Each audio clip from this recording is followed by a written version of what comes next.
શેઠ તમારે પાછળ આવી તું એવું આટલું મોડું ચમ આવ્યું પાછળ યાર?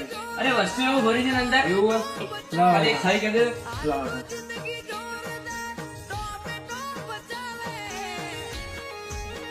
અરે રક્ષાબંધન માટે આપણે સ્પેશિયલ ઓફર લઈને આવી ગયા છે બહેનો માટે, અને એમાં જોઈ શકો આખું બોક્સ ભરીને અમારા પાસે સ્ટોકમાં આવ્યું છે. બહેનો માટે લઈને આવ્યા છે ફૂલ સ્ટોકમાં રાખડીઓ. તમે જોઈ શકો છો રાખડીનું કલેક્શન. જો એક સિલ્વરમાં, એક ગોલ્ડનમાં બી છે આપણા પાસે. કલેક્શનમાં બહુ બધું છે અને તમારે અહીંયા વિઝિટ કરવા માટે ક્યાં આવવાનું? ઠક્કરનગર ચોકડી સનેસન જીમની સામે એપ્રોચ સ્વામિનારાયણ મંદિર, અમદાવાદ.